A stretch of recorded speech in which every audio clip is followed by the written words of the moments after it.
ಧರ್ಮಸ್ಥಳದ ಬುರುಡೆ ರಹಸ್ಯವನ್ನ ಬೆನ್ನತ್ತಿ ಎಸ್ಐಟಿ ಇಂದು ಕೂಡ ತನಿಖೆಯನ್ನ ಮುಂದುವರಿಸಲಿದೆ.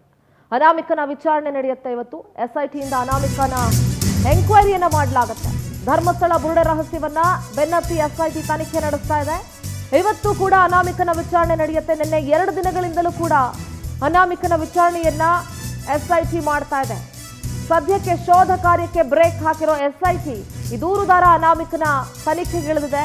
ಸಾಕ್ಷ್ಯಗಳ ಹುಡುಕಾಟದಲ್ಲಿ ಎಸ್ಐಟಿ ಅಧಿಕಾರಿಗಳು ತೊಡಗಿಸಿಕೊಂಡಿದ್ದಾರೆ. ಇವತ್ತು ಎಸ್ಐಟಿಯ ಮುಖ್ಯಸ್ಥರಿದಾರಲ್ಲ ಪ್ರಣಬ್ ಮೊಹಂತಿ ಅವರ ನೇತೃತ್ವದಲ್ಲಿ ಅನಾಮಿಕನನ್ನ ಎಂಕ್ವೈರಿ ಮಾಡಲಾಗುತ್ತೆ. ಈಗ ಆಲ್ರೆಡಿ ಅಸಲಿ ಸತ್ಯಗಳನ್ನ ಎಸ್ಐಟಿ ಮುಂದೆ ಒಪ್ಕೊಂಡಿದ್ದಾನೆ. ತಾನು ಎಲ್ಲಿಂದ ಬಂದೆ, ಏನು ಎತ್ತ, ಯಾರು ಕರೆಸಿದ್ರು ಅನ್ನೋದ್ರ ಬಗ್ಗೆ ಇವತ್ತು ಪ್ರಣಬ್ ಮೊಹಂತಿ ಅವರು ಗ್ರಿಲ್ ಮಾಡಲಿದ್ದಾರೆ. ಅವನಿಗೆ ದಕ್ಷಿಣ ಕನ್ನಡ ಜಿಲ್ಲೆ ಬೆಳ್ತಂಗಡಿಯ ಎಸ್ಐಟಿ ಕಚೇರಿಗೆ ಭೇಟಿ ನೀಡಲಿದ್ದಾರೆ. ಮತ್ತಷ್ಟು ಸೀಕ್ರೆಟ್ಗಳು ಬಯಲಾಗಬಹುದು. ಎಸ್ಐಟಿ ತನಿಖೆ ಚುರುಕುಗೊಂಡಿದೆ. ಮಾಸ್ಕ್ ಮ್ಯಾನ್ಗೆ ನೋಟಿಸ್ ಕೊಟ್ಟು ಎಸ್ಐಟಿ ಕರೆಸ್ಕೊಂಡಿದೆ. ಇಲ್ಲಿವರೆಗೂ ಬಾಯಿ ಮಾತಲ್ಲಿ ಹೇಳಿ ಕರೆಸ್ಕೊಳ್ತಾ ಇದ್ರು. ಆದ್ರೆ ಈಗ ಅಫಿಷಿಯಲ್ ಆಗಿ ನೋಟಿಸ್ ಕೊಟ್ಟು ಆತನನ್ನ ಕರೆಸ್ಕೊಳ್ಳಲಾಗಿದೆ. ಪ್ರಣಬ್ ಮೊಹಂತಿ ಅವರು ಯಾರು, ಈ ಪ್ರಕರಣದ ಎಸ್ಐಟಿ ಮುಖ್ಯಸ್ಥರು ಯಾರು ಅನ್ನೋದರ ವಿಜುವಲ್ ನೀವು ಗಮನಿಸ್ತಾ ಇದ್ದೀರಿ. ಸದ್ಯಕ್ಕೆ ಶೋಧ ಕಾರ್ಯಕ್ಕೆ ಬ್ರೇಕ್ ಹಾಕಿರುವಂತ ಎಸ್ಐಟಿ ಈ ಅನಾಮಿಕ ದೂರುದಾರನ ಎಂಕ್ವೈರಿಗಿಳಿದಿದೆ. ಈತನ ಪೂರ್ವಾಪರವನ್ನ ಕೆದಕ್ತಾ ಇದೆ. ಈ ಬುರುಡೆ ರಹಸ್ಯವನ್ನ ಭೇದಿಸೋದಕ್ಕೆ ಈಗ ಎಸ್ಐಟಿ ಪಣ ತೊಟ್ಟು ನಿಂತ್ಕೊಂಡಿದೆ. ಧರ್ಮಸ್ಥಳದಿಂದ ನಮ್ಮ ಪ್ರತಿನಿಧಿ ರೂಪೇಶ್ ನೇರ ಸಂಪರ್ಕದಲ್ಲಿ ಜಾಯ್ನ್ ಆಗ್ತಾ ಇದ್ದಾರೆ. Good morning Rupesh. ಧರ್ಮಸ್ಥಳ ಪ್ರಕರಣ ಆಲ್ಮೋಸ್ಟ್ ಕ್ಲೈಮ್ಯಾಕ್ಸ್ ಹಂತಕ್ಕೆ ಅಂತ ನಾವು ಮಾತನಾಡ್ತಾ ಇದ್ವಿ. ಆದ್ರೆ ಈಗ ಆ ಬುರುಡೆ ರಹಸ್ಯವನ್ನ ಬೆನ್ನತ್ತಿದ್ದಾರೆ. ಶೋಧ ಕಾರ್ಯಕ್ಕೆ ಬ್ರೇಕ್ ಹಾಕಿರುವಂತಹ ಎಸ್ಐಟಿ ಆಫೀಸರ್ಸ್ ಬುರುಡೆ ರಹಸ್ಯಕ್ಕೆ ಇಳಿದಿದ್ದಾರೆ. ಈಗ ಏನಿದ್ರ ಹಿನ್ನೆಲೆ, ಇವನು ಎಲ್ಲಿಂದ ಬಂದ, ಏನು ಎತ್ತ ಅಂತ ಹೇಳಿ ಕಳೆದ 2 ದಿನಗಳಿಂದಲೂ ಕೂಡ ಈ ಅನಾಮಿಕನ ಎಂಕ್ವೈರಿ ನಡೀತಾ ಇದೆ.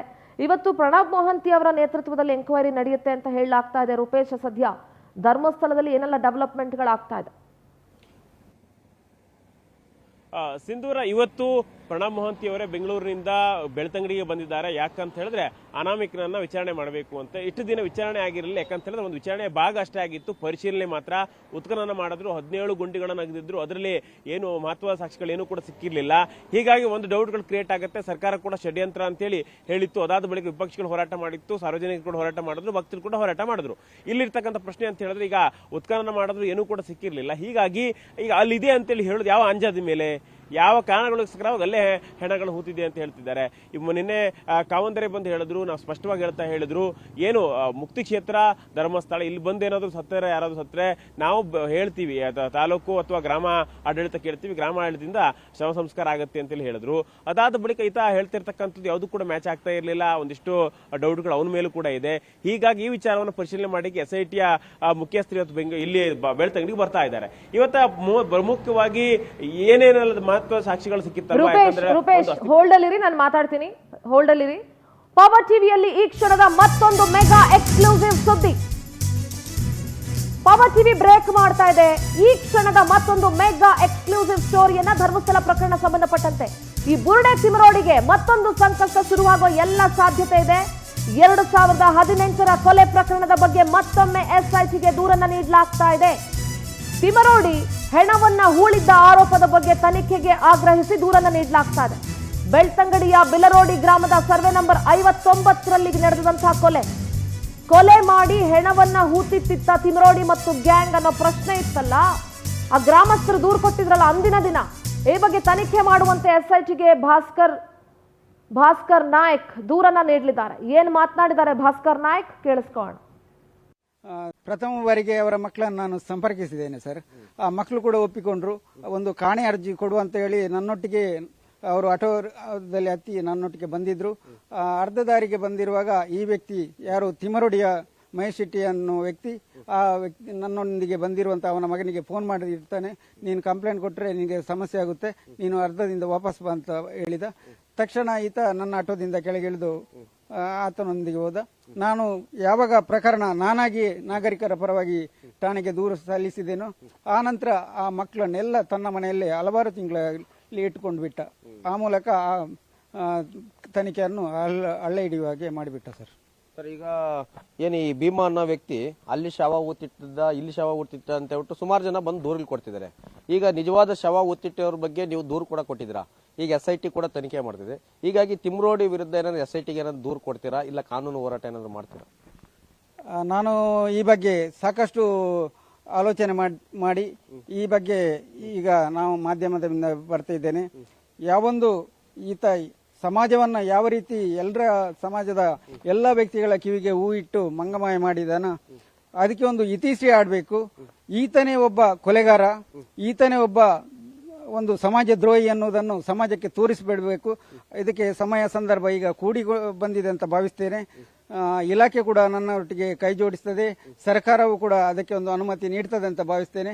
ಈತನ ಮೇಲೆ ತಕ್ಷಣ ಕಾನೂನು ಕ್ರಮ ಕೈಗೊಳ್ಳಬೇಕಂತ ನಾನು ಮಗದೊಮ್ಮೆ ಇದರ ಮುಖಾಂತರ ವಿನಂತಿಸ್ತೇನೆ. ಪ್ರಥಮ ಬಾರಿಗೆ ಅವರ ಮಕ್ಕಳನ್ನು ನಾನು ಸಂಪರ್ಕಿಸಿದ್ದೇನೆ ಸರ್. ನೋಡಿ, ರಾಜ್ಯ ಸರ್ಕಾರ ಮತ್ತೆ SIT ಕಣ್ ತೆರೆದು ನೋಡ್ಲೇಬೇಕಾದಂತ ಮೆಗಾ ಸುದ್ದಿ ಇದು. ನೋಡ್ಲೇಬೇಕು. ರಾಜ್ಯ ಸರ್ಕಾರ ಮತ್ತೆ SIT ಇದೀರಲ್ಲ, ನೀವು ಸ್ವಲ್ಪ ಕಣ್ಣನ್ನ ದೊಡ್ಡದಾಗಿ ಬಿಟ್ಕೊಂಡು ಅಗ್ಲ ಮಾಡ್ಕೊಂಡು ನೋಡ್ಲೇಬೇಕಾದಂತ ಸುದ್ದಿ. ಯಾಕಂದ್ರೆ ನೂರಾರು ಹೆಣಗಳನ್ನ ಹೂತಿಟ್ಟಿದ್ದೀನಿ ಅಂತ ಯಾವನನ್ನ ಆ ಬುರುಡೆ ಅನಾಮಿಕರನ್ನ ಈ ಬುರುಡೆ ತಿಮ್ಮ ಕರ್ಕೊಂಡು ಬಂದಿದ್ದ, ಈಗ ಅವನೇ ಹೆಣ ಹೂತಿದ್ದಾನೆ ಅನ್ನೋದಕ್ಕೆ ಸಾಕ್ಷ್ಯ ಇದೆ. 2018ರಲ್ಲಿ ಸರ್ವೆ ನಂಬರ್ 59, ಬೆಳರೋಡಿಯ ಸರ್ವೆ ನಂಬರ್ 59 ಸರ್ಕಾರಿ ಜಮೀನಲ್ಲಿ ಹೆಣ ಹೂತಿಟ್ಟಿದ್ದಂಥ ಆರೋಪ ತಿಮರೋಡಿ ಮೇಲಿದೆ. ಅದಕ್ಕೆ ಗ್ರಾಮಸ್ಥರು ಕೂಡ ದೂರು ಕೊಟ್ಟಿದ್ದಾರೆ. ಆವತ್ತೇ ಪೊಲೀಸರು ಒಂದು ನೋಟಿಸ್ ಅನ್ನ ಕೂಡ ಕೊಟ್ಟಿದ್ರು. ಈಗ ಅದರ ಮರು ತನಿಖೆ ಆಗಬೇಕು ಅಂತ ಆಗ್ರಹಿಸಿ ಭಾಸ್ಕರ್ ನಾಯಕ್ ಯಾರು ಅವತ್ತು ದೂರನ್ನ ಕೊಟ್ಟಿದ್ರು ಗ್ರಾಮಸ್ಥರ ಜೊತೆಗೆ, ಅದೇ ಭಾಸ್ಕರ್ ನಾಯಕ್ ಈಗ ಮತ್ತೆ SIT ಕದ ತಡ್ತಾ ಇದ್ದಾರೆ. ಇವತ್ತು ಬೆಳಗ್ಗೆ ಹೋಗಿ ಅವರು SITಗೆ ದೂರನ್ನ ದಾಖಲಿಸ್ತಾ ಇದ್ದಾರೆ. ನಿಜವಾಗ್ಲೂ ಈಗ ತನಿಖೆಯನ್ನ ಆರಂಭಿಸಬೇಕಾಗತ್ತೆ. ನ್ಯಾಯ ಎಲ್ರಿಗೂ ಒಂದೇ ಅಂತ ಪರಮೇಶ್ವರ್ ಅವರು ಮಾತನಾಡೋದಾದ್ರೆ, ಈಗ ತಿಮರೋಡಿ ವಿರುದ್ಧ ನೀವು ಯಾವ ಆಕ್ಷನ್ ತೆಗೆದುಕೊಳ್ತೀರಿ? ನೀವು ಯಾರೋ ಒಬ್ಬ ಅನಾಮಿಕ ಬಂದು ಒಂದು ಬುರುಡೆ ಹಿಡ್ಕೊಂಡು ಬಂದ್ಬಿಟ್ಟು ನಾನು 100 ಶವ ಹೂತಿಟ್ಟಿದ್ದೆ ಇಲ್ಲಿ ಅಂತ ಹೇಳುವಾಗ ನೀವು SIT ಫಾರ್ಮ್ ಮಾಡ್ತೀರಾ ಅಂತಂದ್ರೆ, ಈಗ ಆಲ್ರೆಡಿ 2018ನಲ್ಲಿ ಆಗಿರುವಂತಹ ಕಂಪ್ಲೇಂಟ್ ಏನಿದೆ ಅದರ ಮರು ತನಿಖೆ ಆಗಲೇಬೇಕಾಗತ್ತೆ. ಯಾಕೆಂದ್ರೆ ನ್ಯಾಯ ಎಲ್ರಿಗೂ ಒಂದೇ. ಈ ತಿಮರೋಡಿ ವಿರುದ್ಧ ಇರುವಂತಹ ಆರೋಪಗಳಿಗೆ ಖಂಡಿತವಾಗ್ಲೂ ಕೂಡ ತನಿಖೆ ಆಗಲೇಬೇಕಾಗುತ್ತೆ. ನಮ್ಮ ಪ್ರತಿನಿಧಿ ರೂಪೇಶ್ ದೂರವಾಣಿ ಸಂಪರ್ಕದಲ್ಲಿದ್ದಾರೆ. ರೂಪೇಶ್, ಈ ಅನಾಮಿಕ ಬಂದು ಏನು ಪ್ರಕರಣವನ್ನ ಅಂದ್ರೆ ಬುರುಡೆ ಇಟ್ಕೊಂಡು ಬಂದು ನಾನು ಶವಗಳನ್ನ ಹೂತಿಟ್ಟಿದ್ದೆ ಅಂತ ಹೇಳಿದಂತ ಪ್ರಕರಣ ಇತ್ತು, ಅದಕ್ಕೆ ಸರ್ಕಾರ SITಯನ್ನ ರಚನೆ ಮಾಡಿ ಒಂದು ತನಿಖೆಯನ್ನ ನಡೆಸ್ತಾ ಇದೆ ಅಂತ ಅಂದಮೇಲೆ, ಕಾನೂನಿನ ಅಡಿಯಲ್ಲಿ ಎಲ್ಲರೂ ಒಂದೇ ಅಂತ ಆದ್ಮೇಲೆ ಈಗ ಮಹೇಶ್ ಶೆಟ್ಟಿ ತಿಮರೋಡಿ ಮೇಲೂ ಕೂಡ ಕೊಲೆ ಮಾಡಿರೋ ಆರೋಪ ಇದೆ, ಹೆಣ ಹೂತಿರೋ ಆರೋಪ ಇದೆ. ಈಗ ಭಾಸ್ಕರ್ ನಾಯಕ್ ದೂರನ್ನ ಕೊಡೋದಕ್ಕೆ ಕೂಡ ಮುಂದಾಗ್ತಾ ಇದ್ದಾರೆ. ರೂಪೇಶ್, ಈ ವಿಚಾರವಾಗಿ ಏನ್ ಹೇಳ್ತೀರಿ? ನಿಜ. ಯಾಕಂತ ಹೇಳಿದ್ರೆ ಈಗ ಮಹೇಶ್ ಶೆಟ್ಟಿ ತಿಮ್ರೋಡಿಗೆ ಸಾಕಷ್ಟು ಸಂಕಷ್ಟಗಳು. ಯಾಕಂತ ಹೇಳಿದ್ರೆ ಒಂದು ಷಡ್ಯಂತ್ರ ಮಾಡದ ಆರೋಪ, ಅದಾದ ಬಳಿಕವಾಗಿ ಬ್ರಹ್ಮಾವರ ಪೊಲೀಸ್ ಠಾಣೆಯಲ್ಲಿ BL ಸಂತೋಷ್ ಅವರಿಗೆ ನಿಂದನೆ ಮಾಡಿದಂತ ಪ್ರಕರಣ ಕೂಡ FIR ದಾಖಲಾಗಿದೆ. ಇದೀಗ ಮತ್ತೊಮ್ಮೆ ಯಾಕಂತ ಹೇಳಿದ್ರೆ ಇದು ಎರಡನೇ ಬಾರಿ 2018ರಲ್ಲೂ ಕೂಡ ದೂರನ್ನ ಕೊಡಲಾಗಿತ್ತು ಮಹೇಶ್ ಶೆಟ್ಟಿ ತಿಮ್ರೋಡಿ ಅಂಡ್ ಅವರ ಗ್ಯಾಂಗ್ ವಿರುದ್ಧ. ಮತ್ತೆ ಪುನಃ ಇದೇ ಭಾಸ್ಕರ್ ನಾಯ್ಕ್ ಅವರು ಇವತ್ತು SITಗೆ ದೂರನ್ನ ಕೊಡ್ತಾರೆ. ಮೊದಲು ಬೆಳ್ತಂಗಡಿ ಪೊಲೀಸ್ ಠಾಣೆಗೆ ದೂರನ್ನ ಕೊಟ್ಟಿದ್ರು. ಈಗ ಯಾವ ಕೇಸನ್ನ ತನಿಖೆ ಮಾಡ್ತೀವಿ SIT, ಅದೇ ವಿಚಾರಕ್ಕೆ ಸಂಬಂಧಪಟ್ಟಂತೆ ಮತ್ತೊಂದು ಈಗ ಮಹೇಶ್ ರೆಡ್ಡಿ ವಿರುದ್ಧವಾಗಿ ದೂರನ್ನ ಕೊಡ್ಲಿಕ್ಕೆ ಭಾಸ್ಕರ್ ನಾಯ್ಕ್ ಅವರು ನಿರ್ಧಾರ ಮಾಡ್ಕೊಂಡಿದ್ದಾರೆ. ಇವತ್ತು ಸೊಂಪಯ್ಯನೇ ಬಾಲಕೃಷ್ಣ ಗೌಡ ಅವರ ಹತ್ಯೆ ಮಾಡುವಂತಹ ಪ್ರಕರಣ ಸಂಬಂಧಪಟ್ಟಂತೆ ದೂರನ್ನ ಕೊಡ್ಲಿದ್ದಾರೆ. ಯಾಕಂತ ಹೇಳಿದ್ರೆ ಹಿಂದೆನೂ ಕೂಡ ಹೇಳಿದ್ರು, ಬೆಲರೋಡಿ ಗ್ರಾಮದಲ್ಲಿ ಸರ್ವೆ ನಂಬರ್ 59/1P1 ಇಲ್ಲಿ ಸರ್ಕಾರಿ ಜಾಗದಲ್ಲೇ ಭಾಸ್ಕರ್ ಇಲ್ಲಿ ಬಾಲಕೃಷ್ಣ ಗೌಡ್ರನ್ನ ಹೂತು ಹಾಕಲಾಗಿತ್ತು. ಆ ಶವವನ್ನು ಕೂಡ ನೋಡಿದ್ರು. ಅದಾದ ಬಳಿಕ ಶವ ಅಲ್ಲಿಂದ ಕಣ್ಮರೆ ಆಗಿತ್ತು, ಅಲ್ಲೇ ಹೂತಿದ್ರು ಅಂತ ಹೇಳಿ ಸಾರ್ವಜನಿಕ ವಲಯದಲ್ಲಿ ಆ ಸಮಯದಲ್ಲಿ ಯಾಕಂತ ಹೇಳಿದ್ರೆ ಒಂದು 5 ಅಥವಾ 7-8 ವರ್ಷಗಳಿಂದ ದೊಡ್ಡ ಚರ್ಚೆ ಆಗಿತ್ತು. ಅದಾದ ಬಳಿಕವಾಗಿ ಗ್ರಾಮಸ್ಥರೆಲ್ಲರೂ ಕೂಡ ಮಾತಾಡ್ತಾ ಇದ್ರು. ಅದು ಶವವನ್ನು ಕಂಡವರು ಕೂಡ ಇದ್ದಾರೆ ಅಂತ ಆರೋಪವನ್ನ ಭಾಸ್ಕರ್ ನಾಯ್ಕ್ ಅವರು ಮಾಡಿದ್ರು. ಭಾಸ್ಕರ್ ನಾಯ್ಕ್ ಯಾರಂತ ಹೇಳಿದ್ರೆ ಆ ಭಾಗದಲ್ಲಿ ಯುವ ಮುಖಂಡರಾಗಿದ್ದ ಆ ಸಮಯದಲ್ಲಿ. ಹೀಗಾಗಿ ಅವರು ಕೊಟ್ಟಂತ ದೂರು ಅದಾದ ಬಳಿಕ ಮತ್ತೆ ಪುನಃ ಈಗ SIT ಮುಂದೆ ದೂರನ್ನು ಕೊಡ್ಲಿಕ್ಕೆ ನಿರ್ಧಾರ ಮಾಡಿದ್ದಾರೆ. ಈಗ ಇರ್ತಕ್ಕಂಥ ಪ್ರಶ್ನೆ ಅಂತ ಹೇಳಿದ್ರೆ ಸರ್ಕಾರಕ್ಕೆ ಜವಾಬ್ದಾರಿ ಬೇಕು. ಯಾಕಂತ ಹೇಳಿದ್ರೆ ಈಗ ಮೊದಲು ಅನಾಮಿಕ 100 ಶವಗಳು ಅಂತ ಹೇಳಿದ್ರೆ ಏನು ಕೂಡ ಶವ ಸಿಕ್ಕದೇ ಇದ್ರು ಕೂಡ ತನಿಖೆಯನ್ನ ಮಾಡ್ತಾ ಇದ್ದಾರೆ. ಅದೇ ರೀತಿಯಾಗಿ ಉತ್ಖನನವನ್ನ ಮಾಡಿದ್ರು.